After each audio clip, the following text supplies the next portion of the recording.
Obrigado, Marina. Obrigado pela introdução. Primeiramente, boa noite a todos os presentes. Obrigado pela presença. Sei que é tarde, sei que trabalhamos durante o dia, mas vamos tentar fazer o conteúdo um pouco mais interessante, menos massivo. Essa é a sequência de um programa de treinamentos e que a Fox está fazendo no Brasil.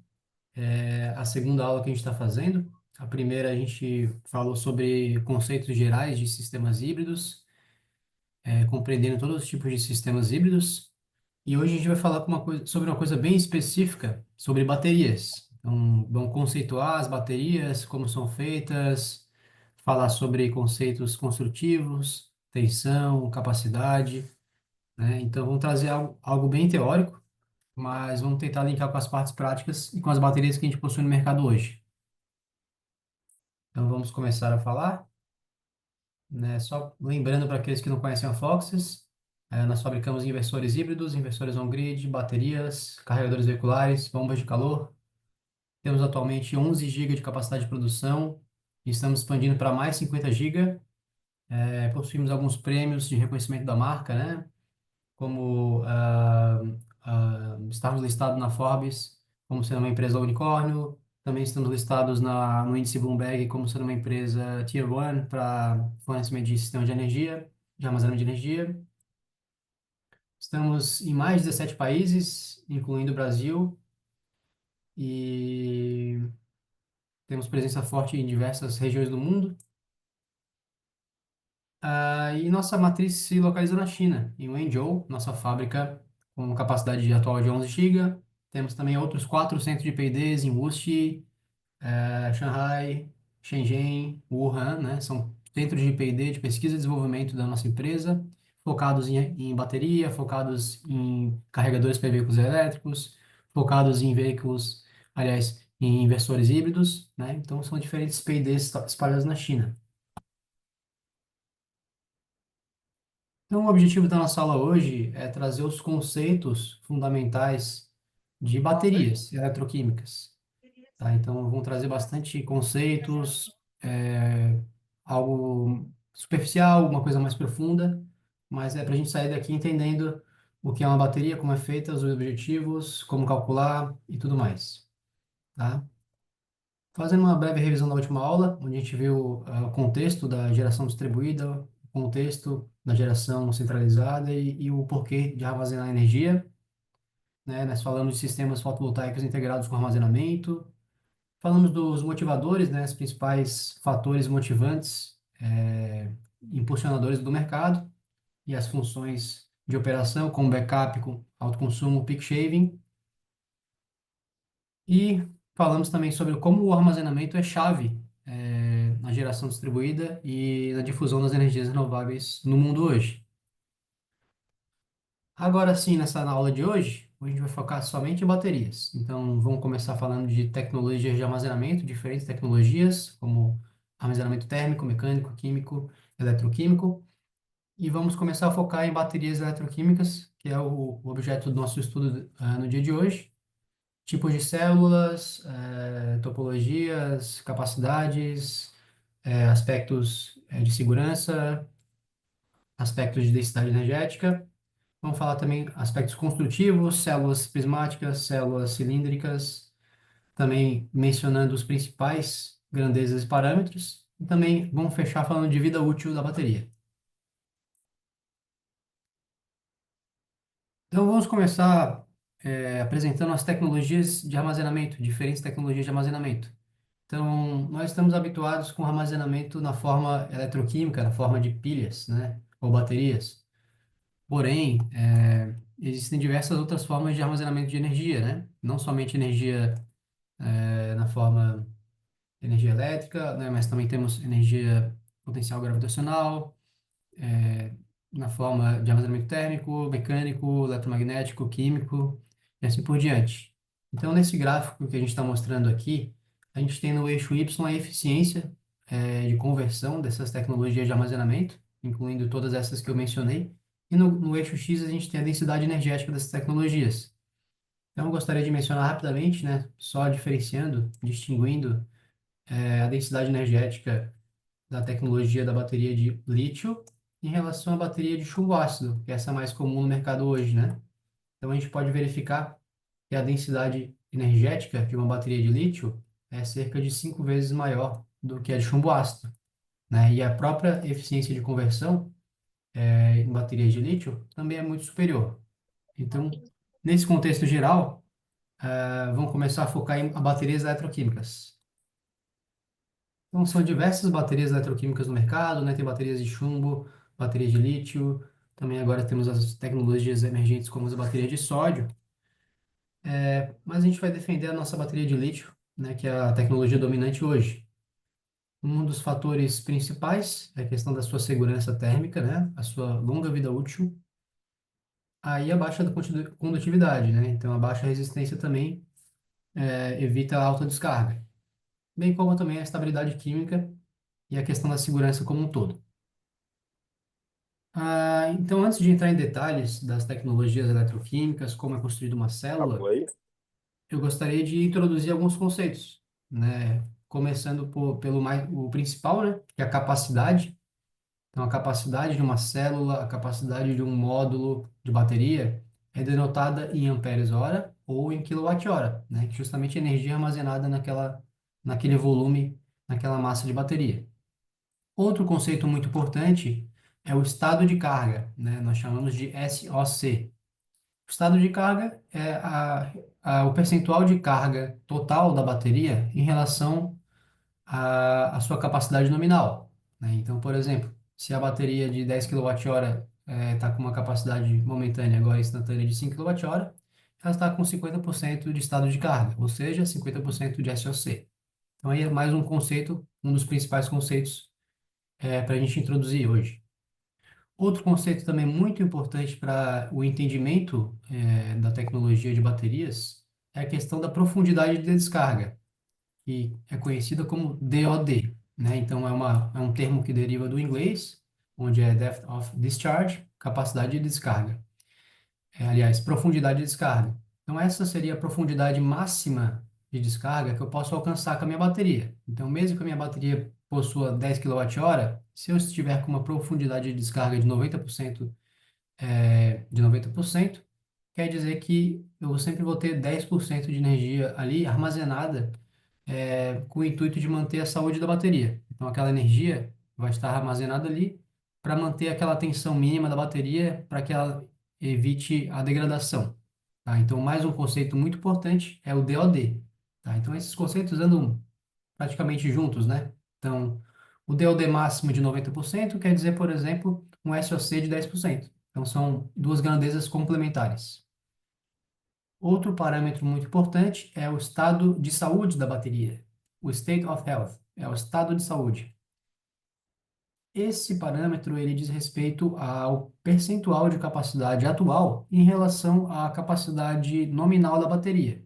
Então, no momento que eu fabriquei a bateria de 10 kWh, ela tinha um estado de saúde de 100%. Depois de inúmeros ciclos de vida, o seu estado de saúde foi se degradando e ela chegou a outro estado de saúde inferior ao dia em que foi fabricada, né? Então, o estado de saúde diz respeito àquela questão de a bateria estar mais degradada em relação ao dia que ela foi fabricada, tá? Então, isso está diretamente ligado à vida útil dela. Outro conceito muito importante é o conceito de C-rate, é o conceito de capacidade de corrente, tá? Então, o C-rate também está interligado, né, diretamente proporcional à questão da vida útil. Então, quanto menor a capacidade de corrente que eu utilizar para carregar e descarregar minha bateria, a tendência é que seja maior a vida útil. Tá? Então, eu vou entrar em detalhes ao final da apresentação, calculando o regime C, em dois cenários diferentes. Então, o ciclo de vida também é um critério muito recorrente, né? Um dos mais conhecidos, né? É a questão do ciclo de vida da bateria. Então, o ciclo de vida é justamente quantos ciclos ela vai durar ao longo da sua vida útil. Se vai ser 5.000, 6.000, 7.000. Então, isso tudo vai depender das condições de operação. Então, a questão do ciclo de vida, ela vai andar sempre em conjunto com as outras grandezas de DODE, de C-rate e temperatura. Temperatura. Tá? Então, a grandeza de ciclos de vida, ela sempre anda em conjunto com as demais. Quando eu alterar o DOD, o meu ciclo de vida vai ser alterado. Quando eu alterar o C-rate, o meu ciclo de vida também vai ser alterado. Assim também como a temperatura. Caso variar a temperatura, isso vai causar consequências no ciclo de vida, na vida útil dessa bateria. Então, outras grandezas também recorrentes, né, e que já são conhecidas também na engenharia elétrica de forma geral, né, conceito de tensão, medida em volts, conceito de corrente em amperes, temperatura em graus Celsius, eficiência, né? Então, o percentual de potência de saída em relação à potência de entrada, né? Que seria um conceito de eficiência. E o termo BMS, que também é um termo importante no mercado de baterias, que consiste justamente no sistema de gerenciamento de baterias. Então, todas as baterias de lítio vão contar com um sistema de gerenciamento de baterias, tendo em vista o prolongamento da vida útil delas. Tá, pessoal, então aqui eu introduzi alguns dos conceitos principais do mercado de baterias, e com isso a gente tem ferramentas para entender os conceitos e aplicações daqui em diante. Então, eu gostaria de começar agora com classificação de células eletroquímicas. Então, por cenário de uso, por exemplo. Então, essas células eu posso utilizar onde? Posso utilizar para veículos elétricos, né? Então, veículos elétricos, motos, caminhões, carros, podem utilizar células eletroquímicas. Outros tipos de equipamento, eletrônicos de consumo, notebooks, smartphone, relógios inteligentes, né? Todo tipo de equipamento eletrodoméstico com baterias, etc. Também, baterias também têm aplicações em UPS, né? Conhecido como no break. Então, no break de casa também vai ter algum tipo de bateria lá. Outro cenário de uso é o próprio sistema de armazenamento de energia, né? Que é o foco do nosso Fox Academy, né? Que é justamente a aplicação de baterias em sistemas de armazenamento, ou comerciais, industriais, residenciais, né? Ou para aplicações de larga escala. Ou, então, podemos classificar também as células de bateria pelo seu tipo de encapsulamento, né? Seu aspecto construtivo. Então, existem células cilíndricas, né, que são um formato cilíndrico, como esse aqui. Temos células prismáticas, né, um formato de prisma, né, um paralelepípedo, como este ao meio aqui mostrado. E temos células de bolsa, conhecidas como pouch, né? Então, algumas aplicações, a gente vai encontrar células eletroquímicas de bolsa, que são similares a essa aqui. Outra subdivisão que a gente pode fazer para classificação de células é a questão da química das células. Então, a gente tem células, né, o mercado conta com células NCM, né, que é níquel, cobalto, manganês, que é uma composição química comum para algumas aplicações de armazenamento, também para mobilidade elétrica, e a composição LFP, que é o fosfato de ferro-lítio, ou lítio-ferro-fosfato, que é a composição fruto do nosso estudo hoje, né? Objeto do nosso estudo dessa vez. Então, a gente está concentrando essa contextualização toda para falar mais especificamente das células eletroquímicas de fosfato de ferro-lítio. Então, vamos lá. Continuando a diferenciação entre as classificações de célula, né? Quanto ao encapsulamento, então, aqui a gente só está decidindo, né, o porquê de a gente estar utilizando uma tecnologia em detrimento da outra. Então, a gente está justificando por que utiliza essa tecnologia cilíndrica ou a prismática e por que não utiliza a tecnologia de bolsa, por exemplo. Então, alguns dos pontos principais para a escolha das minhas células prismáticas, por exemplo, é a densidade energética, é uma boa densidade energética. Então, ela cabe bastante energia em um pequeno volume. Outra questão muito importante também é a alta eficiência de conversão. Então, eu tenho poucas perdas no processo de carga e descarga. Então, esse aqui também é um critério dos mais pontuados, onde é o maior peso para a escolha da célula eletroquímica. Outras questões interessantes também, a questão da segurança, né? Então, células prismáticas, elas também contam com uma segurança relativamente alta em relação às demais. Então, por isso, essa tem sido uma das células, das tecnologias dominantes para armazenamento de energia, tanto para veículos elétricos, né, aplicações móveis, tanto para aplicações estáticas, né, como o armazenamento residencial, comercial e industrial. Então, dando prosseguimento, fizemos aí a introdução sobre os tipos de célula. Agora vamos fazer a introdução sobre as células e as suas químicas das células, né? Então, primeiramente as células AFP. Então, elas possuem uma capacidade teórica relativamente alta, apesar de não ser tão alta quanto uma célula NCM. Porém, por outro lado, né, o ciclo de vida de uma célula LFP é bem superior, né, a uma célula LCM, então ela pode durar mais anos, né, vai durar mais tempo. Outra questão que é essencial para a escolha de uma célula de bateria, de uma tecnologia de bateria para aplicações móveis ou para aplicações residenciais, comerciais, né? Questão da segurança. Então, a segurança de uma célula LFP, ela é muito alta, de modo que a gente indica para aplicações residenciais, né? Que fique na casa do cliente, que fique no comércio dele. Por outro lado, né? A questão da carga, né? Então, a carga dela, né? Ela pode levar mais tempo do que se fosse uma carga de uma bateria de NCM, né? Então, dependendo do tipo de aplicação, se eu preciso de um carregamento alto, posso optar por uma célula ternária.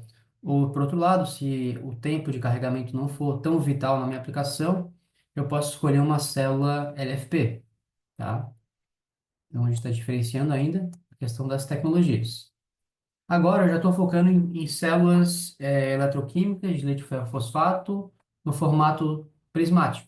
Então, aqui nessa imagem superior, no canto direito, a gente está trazendo o aspecto construtivo de uma célula prismática, né? Então, ela tem ali o substrato, ela tem o capsulamento, ela tem o enrolamento, né? Ela tem os terminais de alumínio, de cobre. Então, lá dentro ela tem um coletor de alumínio, outro coletor de cobre, tem o separador, tem o eletrólito, o eletrodo, cátodo, ânodo, né? Então, tudo isso compõe uma célula eletroquímica. Então, a gente está aqui apresentando os conceitos gerais, né? De forma bem superficial.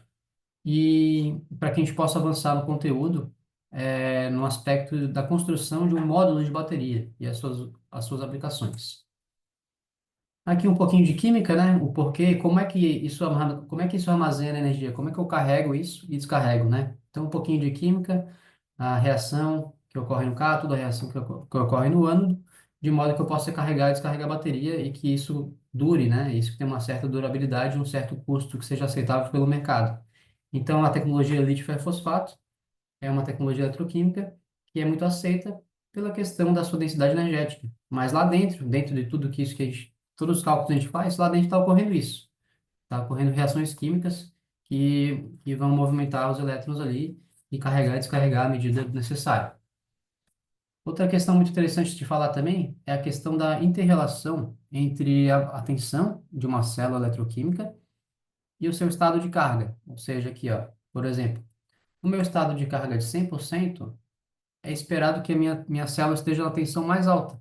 Ou seja, neste caso aqui, a minha célula está em 3,65 volts quando ela estiver com 100% da capacidade nominal, né? Ou seja, 100% de SOC, ela dá com uma tensão de flutuação, né? Uma tensão mais alta. Por outro lado, quando ela estiver com um baixo estado de carga, aqui, por exemplo, cerca de 10% do estado de carga, ela vai estar em torno de 2,7 volts. Ou seja, quando ela está bem carregada, ela está com a tensão bem alta. E quando ela está bem descarregada, ela está com a tensão mais baixa. Então, isso é mais um comportamento típico de uma célula eletroquímica, aqui mais especificamente de uma célula lítio ferrofosfato de 50 ampere-hora. Mas as curvas são muito similares também para outras capacidades de célula, tá? Porque a tensão nominal da célula, independente da capacidade, ela é uma tensão fixa. Aqui a gente gostaria de fazer mais uma diferenciação, né, em termos de dimensões das células.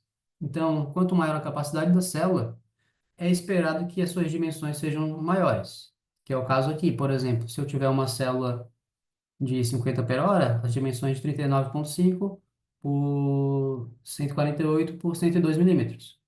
Agora, se eu tiver uma célula aqui, ó, 4 vezes maior, ela tem uma área, um volume maior também, de 54 por 173 por 204, né? Então, é esperado que quanto maior a capacidade da célula, maior o volume que ela irá ocupar.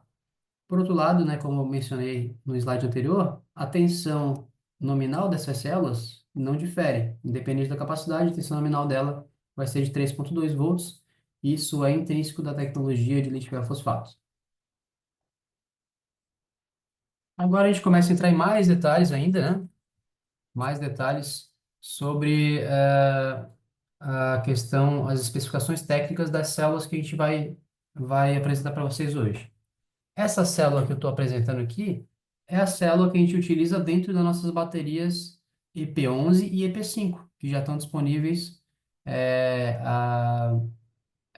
já estão disponíveis nos estoques dos nossos servidores no Brasil hoje. Tá? Então, essa célula aqui, se um dia eu fosse abrir minha bateria, seria ela que eu encontraria lá dentro do módulo. Tá? Então, nas nossas baterias EP5 e EP11, nós utilizamos células de 27 ampere-hora. Tá? Então, a tensão dela nominal é de 3,2 volts. E como eu falei anteriormente naquele gráfico, né, de tensão por capacidade, por estado de carga, a tensão varia ao longo do estado de carga. Uma das grandezas mais importantes aqui para eu considerar para fim de mencionamento é a questão do C-rate dela, que é a capacidade de carga e descarga, a corrente que eu devo utilizar, devo considerar nos meus dimensionamentos, de modo que eu quero prolongar a vida útil dela. Então, é claro que essa bateria, essa célula, ela vai aguentar correntes maiores ou menores, mas a corrente nominal, aliás, a corrente recomendada será a corrente que resultará no C-rate de 0,5. E isso eu já vou trazer daqui a pouco um cálculo para ficar mais claro. Então, não precisamos nos preocupar muito com isso agora. Então, uma coisa muito importante dessa célula aqui é a questão da densidade energética, né? Então, como eu apresentar no primeiro gráfico aqui da nossa aula de hoje, era um gráfico que no eixo X a gente tinha densidade energética, ou seja, quanto de energia cabe em determinado volume. Ou também aqui, né, a energia específica, ou seja, quanto de energia cabe em determinada massa de bateria. Então, é esperado que essas células tenham em torno de 165 watt-hora por quilograma. Então, digamos, se eu tiver 1 quilograma dessas células, eu vou ter 165 watt-hora, né? Então, se eu tiver 100 quilogramas dessas células, é possível que eu consiga alcançar em torno de 16 kWh.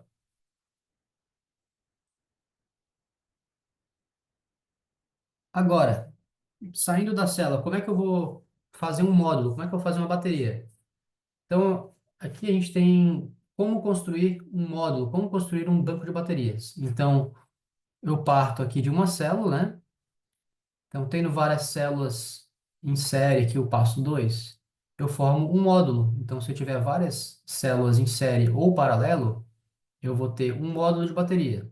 Então, por exemplo, aqui, se eu tiver um paralelo somente e 10 células em série, eu posso chamar esse módulo de 1P10S, ou seja, ela tem somente 10 células em série, não tem nenhum tipo de paralelismo de outras células aqui. Agora, se eu quiser um módulo com paralelismo, por exemplo, eu posso ter duas séries de 10 módulos, duas séries de 10 células. Então, eu vou ter um módulo 2P10S. Então, eu vou ter 20 células, sendo que 10 estão em série e outras 10 estão em série também, e essas duas séries estão em paralelo. Então, eu teria 2P10S. Tá?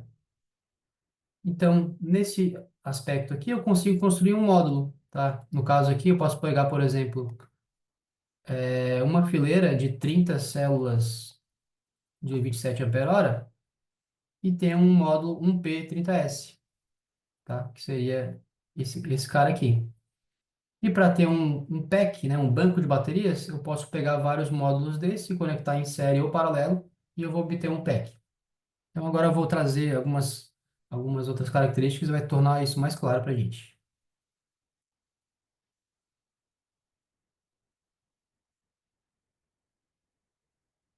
Vamos lá.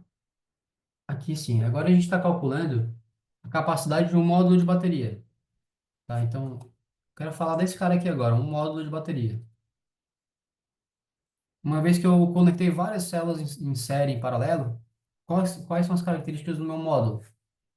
Tá? Então, o módulo que a gente tem lá dentro das nossas baterias EP5 e EP11, ele é um módulo feito com baterias, né, com células de 27 ampere-hora.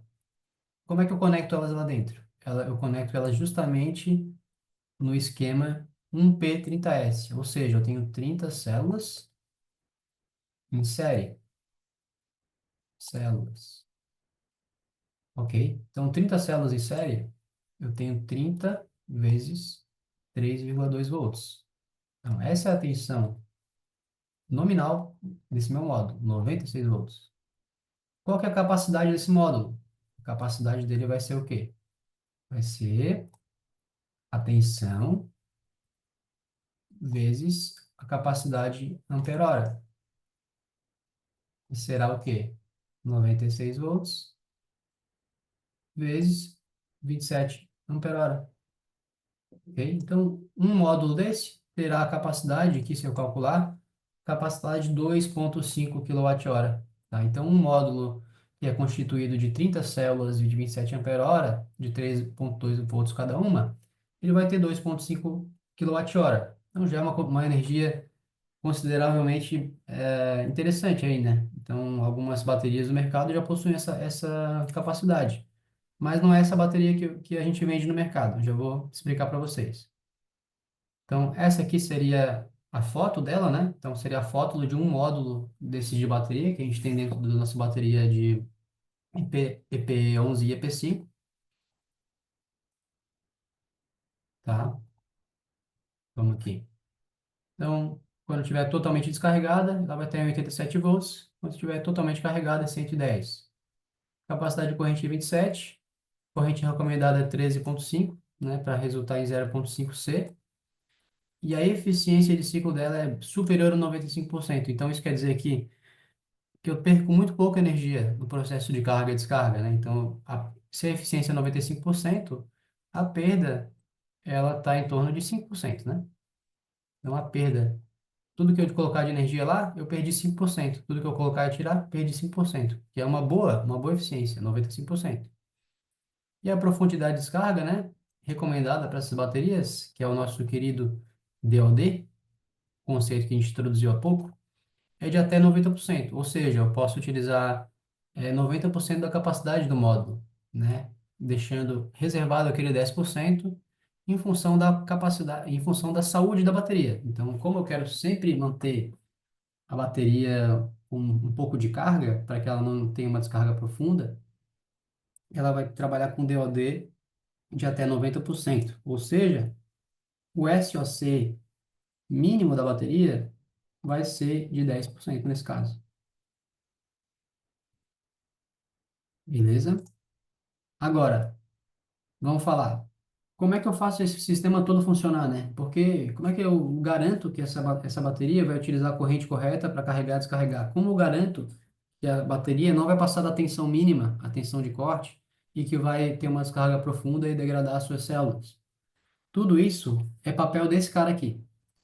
Esse cara se chama BMS, que foi mais um dos conceitos que a gente introduziu anteriormente. O BMS é o Battery Management System, é o sistema gerenciador de bateria. Nele estão todas as grandezas que a gente falou anteriormente. Ele vai coletar a tensão, ele vai saber a corrente, ele vai saber a temperatura, né? Ele vai calcular a resistência interna da bateria. Tudo isso tendo em vista o prolongamento dos ciclos de bateria, né? Os ciclos de vida dela. Tudo isso tendo em vista mais ciclos e maior que ela tenha um estado de saúde preservado. Tá? Então, esse BMS é uma placa de circuito impresso, é um circuito lógico ali que faz coletas de medições a todo momento, né? A todo momento ele está medindo a bateria, medindo a tensão, medindo a corrente, a temperatura, para saber se ela pode carregar ou se ele pode descarregar a bateria em determinado momento do dia. Então, esse cara aqui, ele faz parte de um circuito de bateria, tá? Ele precisa estar ali para garantir que essa bateria vai operar corretamente sem degradá-la, né? Então, ele é uma proteção também, né? Ele ajuda a proteger a bateria de condições extremas de operação. Agora eu queria introduzir um conceito, porque eu tenho baterias de alta tensão e tenho baterias de baixa tensão. Então, o porquê da escolha de uma bateria de alta, uma bateria de baixa tensão. Então, Para exemplificar a escolha de um sistema de baixa tensão ou de alta tensão, eu trouxe um cálculo para exemplificar aqui. Então, nós sabemos que a potência de um sistema consiste no cálculo da multiplicação de tensão e corrente, né? Então, digamos que eu tenho uma potência fixa que eu gostaria de extrair de um determinado sistema, 5.000 watts. Opa, 5.000 watts.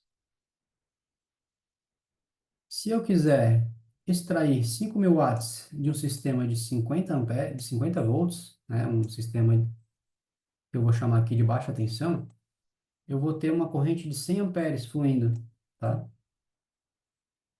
Por outro lado, se eu quiser extrair a mesma potência de um sistema de 384 volts, que é o caso da minha bateria EP11, que a gente vai apresentar em breve para vocês, eu vou ter uma corrente em torno de 13 amperes. Então, com isso eu tenho o quê? Quando eu tiver uma corrente menor, eu posso utilizar uma bitola de cabo menor em relação a um sistema de baixa tensão, tá? Outra questão, também relativa a isso.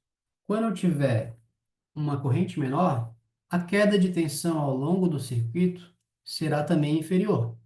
Ou seja, então a queda de tensão aqui será inferior em relação ao sistema de baixa tensão. Com isso, eu vou ter menos perdas, né? Então, com isso, a eficiência de um sistema de alta tensão será superior a um sistema de baixa tensão. Por quê? Porque a corrente menor, a perda é menor. Porém, né, entretanto, então, com esse sistema de alta tensão, eu vou precisar de um BMS mais sagaz, mais esperto, mais complexo, né? Então, de fato, o BMS aqui, que é aquele circuito que coleta todos os dados em tempo real e calcula a possibilidade de carga e descarga, a qual corrente, e levando em conta todos os dados do sistema, ele precisa ser mais inteligente do que um BMS que trabalha em um sistema de baixa tensão. Então, aqui a gente trouxe só um exemplo, né, de por que a gente está escolhendo baterias de alta tensão, que são o caso das baterias EP11, né, da Fluxys, e da bateria EP5 também. A bateria EP5 possui 192 volts, enquanto a bateria EP11 possui 384 volts. Ainda, pessoal, ainda exemplificando mais algumas vantagens dos sistemas híbridos da Fluxys, em comparação com a concorrência. Aqui, nesse slide, na figura da parte esquerda do nosso slide, nós temos um inversor, né, do concorrente e a bateria do concorrente. A grande diferença aqui do sistema dele é que ele está com um conversor aqui DC-DC, né, CC-CC, integrado na bateria. E ele tem outro tipo de conversão integrado no inversor. Por outro lado, no sistema Foxys, toda a conversão de potência está unificada no inversor, né, fazendo com que as eficiências de conversão sejam superiores, fazendo com que eu tenha menos perdas. Por outro lado, também, no sistema Foxes, o BMS está integrado na bateria. Então, quando eu compro a bateria, o BMS já está integrado ali. Então, a inteligência da bateria está integrada a ela, tá? Então, aqui uma vantagem muito interessante é que a minha bateria, ela vai ter uma eficiência melhor de conversão também, porque a inteligência dela tá integrada e o meu inversor, no caso, né, vai ter uma eficiência de conversão aprimorada porque ele tá, toda a conversão é feita dentro do inversor, não existe conversão na bateria. Então aqui a gente está trazendo mais um exemplo de uma tecnologia Fluxys que prevalece, né, e é superior à tecnologia da concorrência. Agora, né, agora a gente vai trazer a noção de fato da construção da nossa bateria P11, né? Então lembre-se, a gente tinha uma célula de 27 ampere-hora, né? Com essa célula de 27 ampere-hora, eu peguei várias delas e conectei no arranjo 1P30S, ou seja, eu tenho 30 células em série, e eu tenho um módulo, como esse aqui. E agora, vários módulos como esse, em conjunto com o BMS, eu vou ter um pack de baterias, um banco de baterias. Então, veja bem, aqui eu tenho um banco com a bateria 1, 2, 3, 4. Então, são aquelas quatro baterias de 2,5 kWh. E aqui eu vou totalizar aqueles 10,36 kWh, porque eu tenho quatro módulos de 2,5 kWh, né? Além disso, também, como pode se ver aqui nessa figura, o BMS está aqui integrado na parte superior da bateria, né? Então, o BMS está ali, os módulos estão aqui e a bateria, então, na verdade, ela é um banco de baterias, né? Então, ela é um banco de baterias que ela tem vários módulos dentro, então, ampliando a capacidade dele. Então, aqui fica bem claro como eu construo um módulo de bateria. E aqui a gente tem, então, o estado fino da arte, né? O resultado dessa associação em série de baterias, que é a nossa querida bateria EP11, né? Exemplificando aqui com a bateria EP11, por ser a maior, mas o conceito da bateria EP5 também é bem similar. Na verdade, a bateria EP5, consiste justamente na metade da EP11, que seria essa parte que eu circulei aqui. Então, a grande diferença entre a bateria EP5 e a bateria EP11 é justamente o número de módulos que tem lá dentro. Tá? Então, por isso que ela tem uma tensão maior e uma capacidade maior. Então, vamos acelerar um pouco nos conceitos. Agora a gente passou nos conceitos de forma bem profunda ali. Então, aqui a gente tem a bateria EP5, né? Exemplificando. Então, eu tenho aqui a foto interna dela e eu tenho a bateria EP11. Então, esse design aqui é um design muito compacto, ultra fino, de alta densidade energética. Os módulos estão ali dentro compartilhando o BMS, né? Então, tem um IP65 também, então ele pode ser instalado em condições adversas. E é um design muito polido, né? Então, ele não tem parafusos, não tem conexões externas, né? De forma que fique uma instalação feia, né? Então, pelo contrário, a instalação com a bateria EP11 e EP5 da Fox é uma instalação muito bonita, porque ela conta com poucas conexões, poucos emaranhados de fios e assim por diante. Então, aqui a gente tem as soluções que a gente traz para o mercado e levando em conta todos esses conceitos, né, da célula com alta densidade energética, da segurança da tecnologia, do BMS para manter a vida útil da célula, esse aqui é o estado da arte, né, o produto que a gente faz com todos esses conceitos.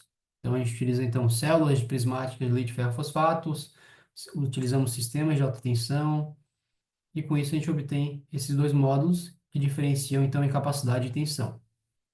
Então, aqui está as principais diferenças dessas baterias, né? Então, na bateria P5 eu tenho dois módulos de 2,5 kWh, então por isso que eu alcanço 5,18 kWh. Enquanto na bateria P11 eu tenho quatro módulos de 2,5 kWh, alcançando 10,36 kWh. Então, é muito parecido, a célula que tem lá dentro é bem igualzinha, o módulo é igual, a diferença grande é, então, o número de células, o número de módulos, né, que estão lá dentro. Aqui mais uma noção do diagrama de blocos dessa bateria, né? Então ela tem a chave seccionadora aqui, chave seccionadora nela, né? Justamente para ligá-la. E ela vai ter um botão também de liga e desliga, que eu já vou mostrar para vocês na sequência aqui. A bateria, então, ela precisa de comunicação com o inversor, então ela é conectada ao inversor através do cabo CAN, que já está incluso na bateria. E ela precisa também conectar-se eletricamente ao inversor. Então, aqui eu tenho o positivo e negativo da bateria, porque ela trabalha em corrente contínua. Então, aqui a gente está trazendo a conexão da bateria ao inversor. Aqui nós estamos trazendo a conexão de comunicação dessa bateria, tá? Então, essa bateria, ela vem sem comunicação, no caso, ela não vem comunicando com nada. Quando eu chegar, eu vou colocar ela na parede e eu vou fechar o circuito de comunicação com esses conectores que estão inclusos lá na sua caixa, né? Então, a gente vê que cerca de 90% das falhas de instalação de bateria está relativo aqui à comunicação dela, tá? Então, por isso que eu gosto de colocar essa imagem para exemplificar o que a gente deve evitar, né? Então, a gente deve evitar esquecer esse conector. Então, toda vez, coloque um conector para fechar a comunicação da bateria. Então, ele vai ficar dessa forma. E aqui também, né? Vale ressaltar, essa aqui é a chave seccionadora da bateria, que é justamente para ligar ela. Agora, eu conheci a bateria de 5 kWh e a bateria de 10 kWh. E se eu precisar de sistemas maiores, com maiores capacidades? Então, se eu precisar de sistemas com maiores capacidades, eu posso ampliar a capacidade do meu sistema, colocando mais baterias em paralelo. Tá? Então, essa bateria aqui, eu posso colocar várias em paralelo. Na verdade, eu posso colocar até quatro. Então, nesse exemplo aqui, eu estou com a bateria um, 2, 3, 4. Então, quatro baterias de 5,18 kWh, eu vou ter aquele 20,72 kWh, né? Então, eu posso ampliar a capacidade de armazenamento. colocando mais baterias, mediante instalação da caixa de junção. Então, essa caixa de junção, ela vai se juntar o quê? O positivo e vai juntar o negativo da bateria. Ó, ela vai juntar o positivo da bateria, juntar o negativo da bateria e vai juntar isso de todas as baterias e ela vai somar a corrente e isso vai para o inversor. Então, o inversor vai ter ali um banco de baterias, ele vai estar vendo um banco de baterias maior, né? Porque tem várias baterias em paralelo. E por que elas estão em paralelo aqui? Porque elas são baterias de alta tensão. Se eu colocasse em série, ela teria tensão ainda mais alta e não ia conseguir ser compatível com o meu inversor. Então, no caso aqui, eu tenho várias baterias de 192 volts, estão no mesmo nível de tensão, estão em paralelo e são limitadas em até 4 baterias. Tá? Então, assim eu posso ampliar a capacidade do meu sistema. Então, aqui eu tenho mais umas visões sobre a minha caixa de junção, né? Então, eu possuo aqui 4 entradas positiva e negativa, né? Positivo e negativo, para cada uma das 4 baterias que é possível conectar. Vale ressaltar que quando eu tiver somente uma bateria, eu não vou precisar da caixa de junção, né? Eu posso conectar a bateria diretamente ao inversor. Então, aqui são as possibilidades de conexão, né? Se eu tiver uma bateria, eu vou ter 5,18 kWh. Se eu tiver 4 baterias EP5, eu vou ter 20,62 kWh. Por outro lado, aqui na bateria EP11, se eu tiver uma bateria EP11, eu vou ter 10,36 kWh. Se eu tiver 4 baterias EP11, eu vou alcançar 41,44 kWh. Então, expandindo a capacidade de armazenamento. Então, aqueles que nos acompanharam na primeira aula conheceram também os nossos inversores, né? Então, o foco da nossa conversa hoje não eram os inversores, mas eu vou trazer aqui só para a gente lembrar, né? Então, temos inversores monofásicos 220, são esses dois aqui. Temos inversores bifásicos, né? Ou também conhecido como fase dividida, ou split phase, que é esse aqui, ou série US. E temos os inversores trifásicos, tá? Então, nesses inversores, é, na maior parte, na verdade, todos os inversores, eu tenho somente uma entrada de baterias, exceto no inversor H3 Pro. O inversor H3 Pro, que é esse aqui, ele tem 2 entradas de bateria, enquanto todos os demais têm uma. Ou seja, ou seja, todos os demais eu consigo colocar até 4 baterias, né? Então, 4 baterias, uma caixa de junção, uma entrada de inversor. Somente o H3 Pro eu consigo colocar 8 baterias, porque na entrada 1 eu consigo colocar 4 e na entrada 2 eu consigo colocar 4. Então, no inversor H3 Pro, que é o grandão, o parrudão, eu consigo colocar 8 baterias. Então, faz sentido, porque potências maiores vão exigir capacidades maiores. Agora, sim, a gente resume algumas das combinações possíveis. Então, por exemplo, eu posso ter o inversor H3 Pro aqui, vou escolher ele, ó, escolhi ele.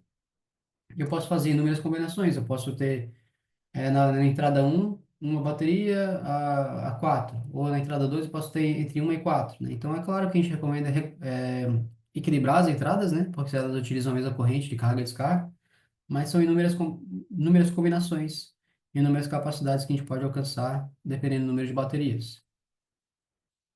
Agora, eu vou fazer aquele cálculo para nós, aquele cálculo do C-rate, que é aquele capacidade de corrente que vai conseguir aumentar ou diminuir a capacidade útil, né, a vida útil da minha bateria. Então, como eu mencionei anteriormente, as nossas baterias, elas possuem a corrente de carga e descarga recomendada relativa ao seu regime de carga e descarga de 0,5 C. Ou seja, tendo células de 27 ampere-hora, nós recomendamos que seja utilizada a corrente de 3,5 ampere-hora, 3,5 amperes, tá? Na verdade. Ou seja, o C-rate vai ser calculado da seguinte forma: corrente por capacidade, obtendo então 13,5 por 27, que corresponde justamente àquele valor que a gente mencionou de 0,5 C, tá? Enfim, o que eu quero dizer com isso?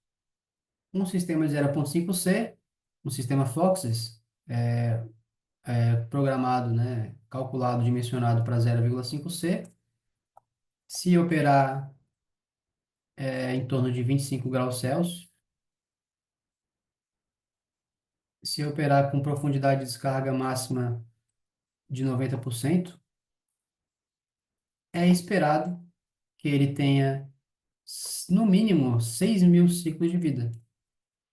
No mínimo, 6.000 ciclos, nessas condições. Mas aí o pessoal me pergunta, mas aí, a minha bateria vai durar isso? Vai durar 6.000?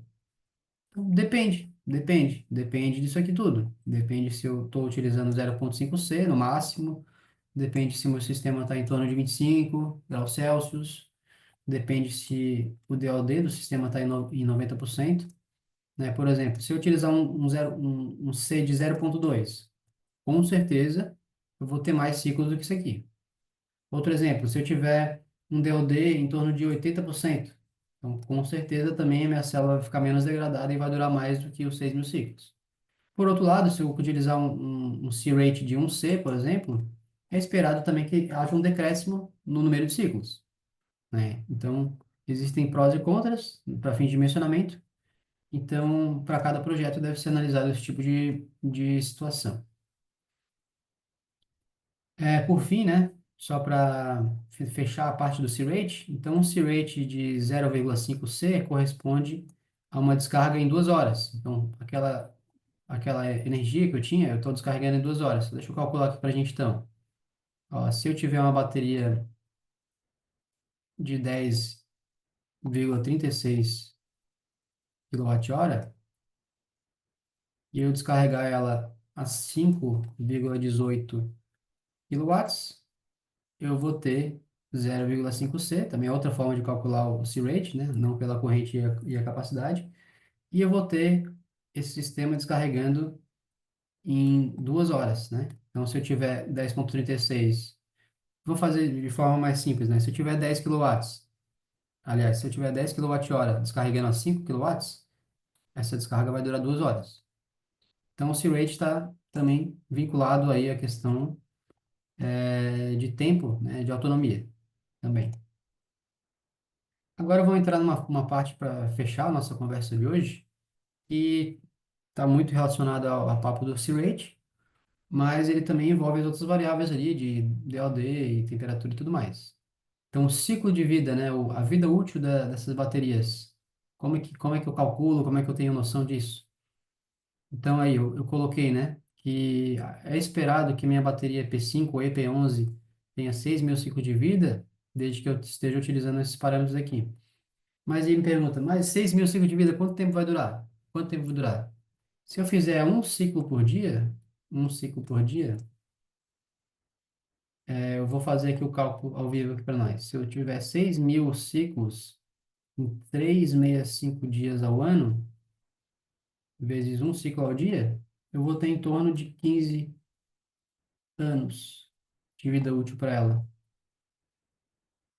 Vou fazer mais um cálculo para a gente. Se eu tiver os mesmos 6.000 ciclos, mas se eu fizer 2 ciclos por dia, se eu fizer 2 ciclos de carga e descarga completa por dia, então, só para a gente ter uma noção, é esperado que essa bateria dure em torno de 7,5 anos.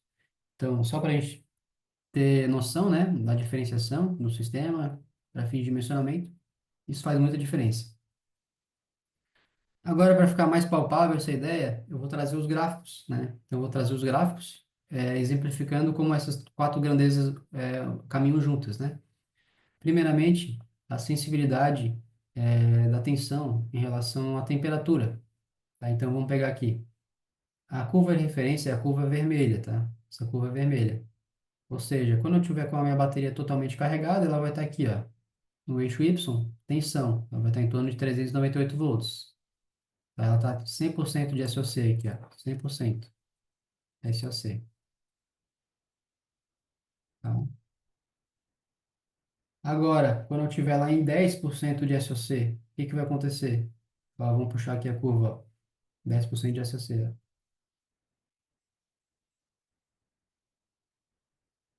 Ó. Opa, cadê?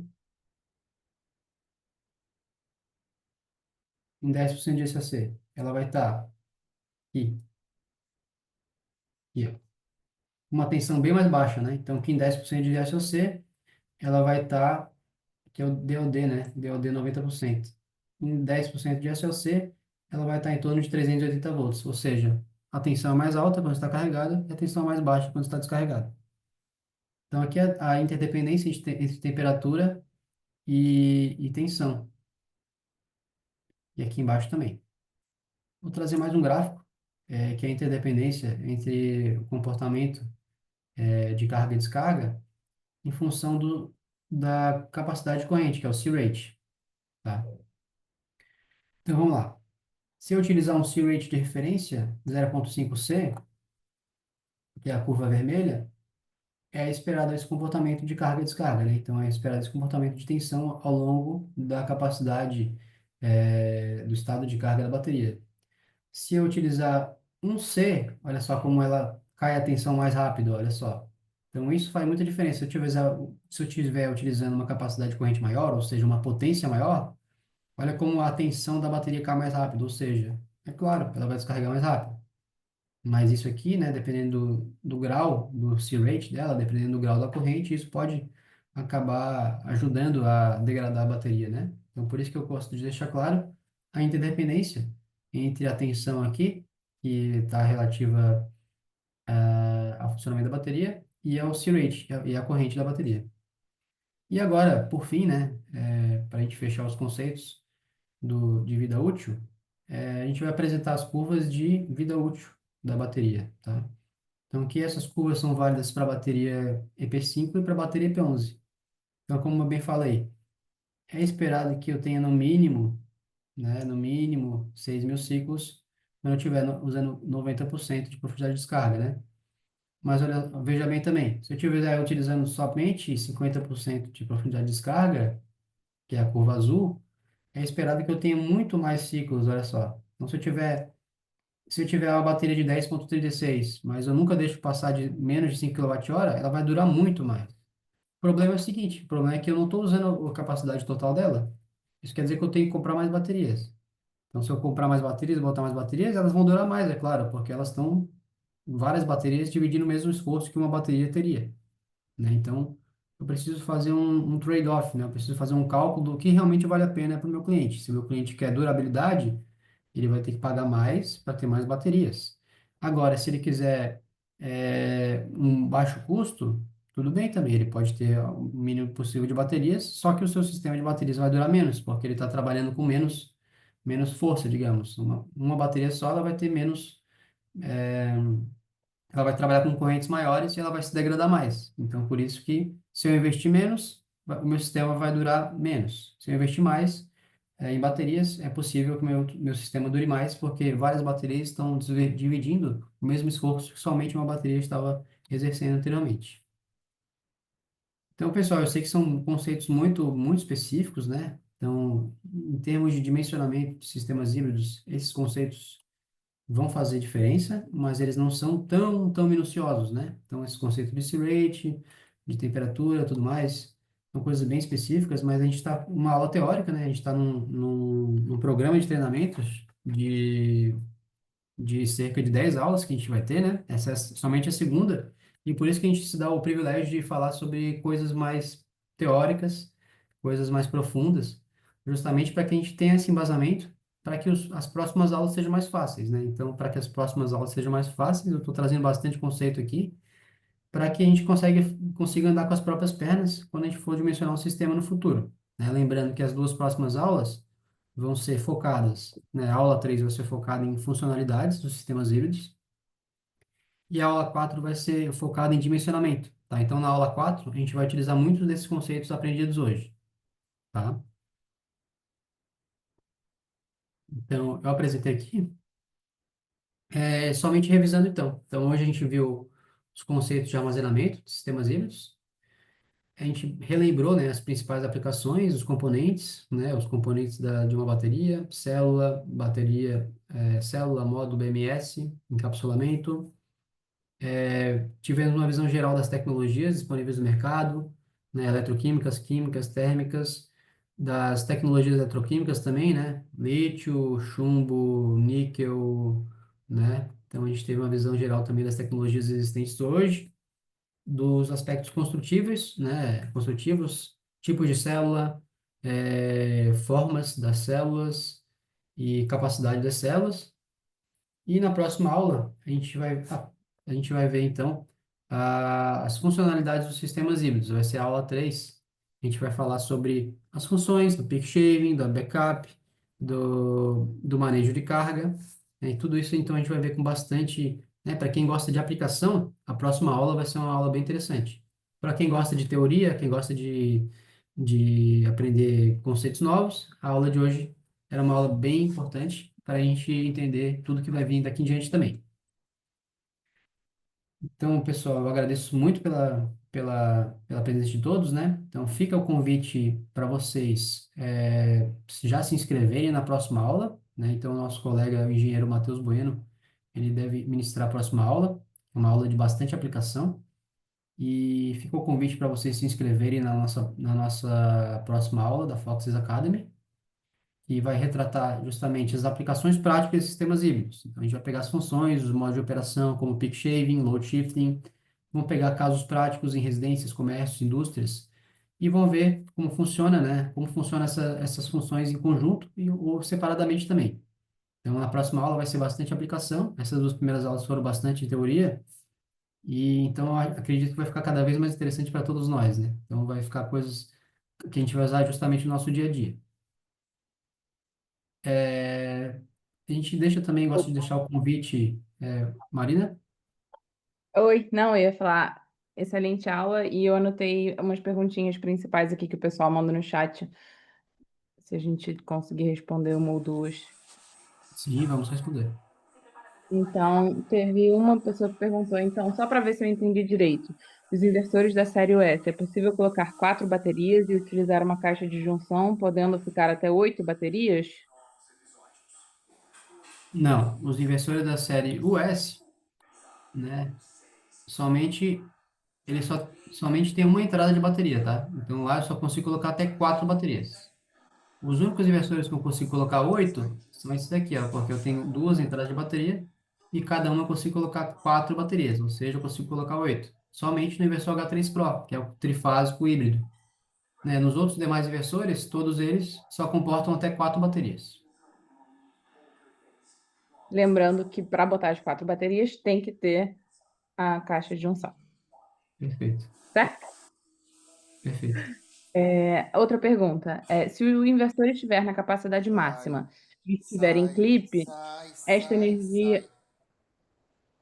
Eita ferro. Se o inversor estiver na capacidade máxima e estiver em clipe, esta energia não utilizada pode ser usada para carregar a bateria? Pode sim. Uma ótima pergunta, inclusive, né?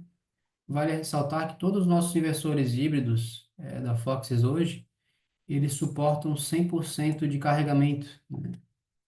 100% de carregamento. Porém, a energia aproveitável dele vai ser de 50%, tá? Então, deixa eu fazer um exemplo para ficar mais claro aqui. Então, o meu inversor de 5 kW, eu posso colocar 10 kW-pico de módulo nele. 10 kW-pico. Então, posso botar o dobro de potência na entrada. Porém, a energia aproveitável será de 7,5. Como que eu posso fazer isso? Por exemplo, eu posso estar injetando 5 kW na saída da rede e estar utilizando 2,5 kW para carregar a bateria, tá? Então, esse conceito ele vai se aplicar para todos os modelos de inversor, tá? Então, eu posso ter 100% de carregamento, né? Ou também 200%, né? Conhecido como 200% ou 100%, né? Então, eu posso ter o dobro de potência fotovoltaica em relação à potência nominal do inversor. Porém, a energia aproveitável, a energia útil, não será o dobro, ela será 50% a mais, né? Então, no caso aqui, vamos fazer mais um exemplo. Então, se eu tiver um inversor de 10 kW, que é o inversor K 10,5, eu consigo colocar 20 kW-pico, mas eu não vou estar gerando, né? Eu não vou estar injetando nenhum 20 kW-pico. Vou estar injetando no máximo 10 e eu posso utilizar mais 5 para carregar a bateria. Ou seja, então 150% de toda a potência disponível, né? Em relação à potência nominal, é o que eu posso utilizar. Eu posso colocar 200%, né? Posso colocar o dobro de potência na corrente contínua, porém o que vai ser aproveitável de fato vai ser 150%, né? Vai ser, no caso aqui, 15 quilowatts, né? No caso de 10 para 20, vai ser 15. Não é uma ótima pergunta, porque, inclusive, a gente pegou um caso bem interessante hoje aqui no suporte técnico, onde era um inversor de 30 quilowatts, que estava usando 30 para carregar a bateria e 15 para injetar na rede. Ou seja, ele estava usando 45%. Ele estava usando 45 kWp, né? No inversor de 30, ele estava carregando a bateria com 30 e injetando 15 ainda. Então, isso é muito interessante. E é justamente por isso também, uma das motivações de que sistemas zero grid, por exemplo, o sistema zero grid com bateria, ele é muito mais interessante do que um sistema on grid com bateria, porque eu vou estar aproveitando o clipping, aquela energia que eu estaria jogando fora, eu estou aproveitando para carregar a bateria. Então foi uma ótima pergunta, e sim, é possível utilizar energia a mais do que a potência nominal para utilizar na saída de bateria e na saída de rede. Outra pergunta foi: a saída da bateria é 220 volts, se tiver lâmpadas fase neutro, ou seja, 110, é possível? A saída das baterias é em corrente contínua, então as baterias elas precisam do inversor. Essa pergunta, então, ela é mais direcionada à questão do inversor. Então, se eu tiver cargas 110, por exemplo, eu vou ter que escolher esse inversor aqui, ó. Então, eu vou escolher o inversor H1, um S, para que eu possa alimentar cargas 110, 220, tá? Então, a bateria está em corrente contínua. Eu tenho bateria de... Essa aqui é 192 volts e essa aqui é 384 volts. Ambas em corrente contínua. Elas não provêm, não fornecem corrente alternada. Quem fornece corrente alternada é o inversor. Então, a bateria deve ser conectada ao inversor e esse inversor, sim, deve ser dimensionado para atender a tensão das cargas. No caso, se eu tiver 110, eu posso, ou 220, né? Se tem 10, 220, eu posso usar esse aqui. Se eu tiver só 220 monofásico, por exemplo, eu uso esse aqui tranquilo. E se eu tiver cargas trifásicas, eu posso utilizar os inversores trifásicos, tá? Mas lembrando que a bateria é corrente contínua e trabalha nesses níveis de tensão. Inclusive, a Foxes lançou uma planilha para ajudar o pessoal a fazer essas contas, né? E entender qual que é o inversor melhor é, com as cargas que o pessoal tem. Está disponível no nosso site e tem um post no Instagram. Na bio do Instagram tem o link direto para essa planilha.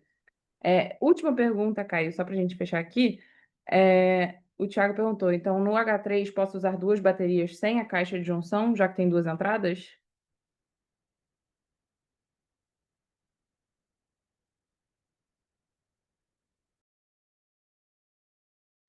Tá no mudo, Caio. Tá no mudo, tá no mudo. Opa, estava no mudo, perdão, pessoal. Isso, como eu vinha falando, no H3 não, tá? O H3 é esse aqui, ó. Esse aqui é o H3, é diferente do H3 Pro. No H3 Pro, sim, eu tenho duas entradas de bateria. A bateria é entrada um e entrada 2. Em cada uma dessas entradas, eu posso colocar até quatro baterias. Se eu quiser, eu posso colocar só uma também. Porém, né, eu tenho que dimensionar o sistema de bateria tendo em vista as cargas. E se eu quiser também dimensionar, né, tendo em vista a vida útil, né? Então, quanto mais baterias eu colocar ali, mais elas vão durar, na verdade, né? Se eu colocar somente uma, ela vai durar menos porque ela vai estar sempre trabalhando com bastante corrente, né? E também vale ressaltar, né, que uma bateria de 10, por exemplo, aqui, ela tem 10 kWh. Se eu tiver um inversor de 30 aqui e eu tiver duas baterias de 10 somente, essas baterias nunca vão passar de 20 quilowatts. Então, mesmo se eu tiver cargas de 30, eu só tenho bateria de 20. Então, é mais uma questão que eu preciso considerar para dimensionamento. Mas isso a gente vai regulando na aula de dimensionamento, que é daqui a duas aulas, né? Hoje a gente tinha trazido conceitos mais generalizados. Mas são ótimas perguntas, já estão prevendo o que a gente vai ver aqui adiante. E muito obrigado pela pergunta. Pode sim trabalhar assim, porém, tem que ver esses poréns, né? De que a bateria vai durar menos, talvez eu não consiga fornecer a potência, dependendo do inversor, tá? Então, eu preciso olhar para vários aspectos do dimensionamento. Maravilha. Essas foram as principais perguntas. A outra pergunta o pessoal falou é se vai estar disponível, se a aula 1 vai estar no YouTube, se essa vai estar no YouTube. Até semana que vem as aulas vão estar disponíveis no YouTube, e a gente vai anunciar no nosso Instagram quando estiver no ar. Então fiquem ligados por lá. Já estamos com inscrições abertas para a aula 3, né, para o pessoal que está aqui. É, e semana que vem também sai no Instagram. Acompanhem tudo por lá. Caio, muito obrigada pela aula, foi maravilhosa. Eu estou pronta para instalar a bateria já. Obrigado, obrigado, Marina, pelo acompanhamento, obrigado aos participantes. Lembrando que a gente está sempre à disposição para qualquer dúvida, entre em contato conosco nas nossas vias oficiais, né, no suporte técnico ou nas redes. E obrigado por ficarem conosco até tarde e nos vemos na próxima aula.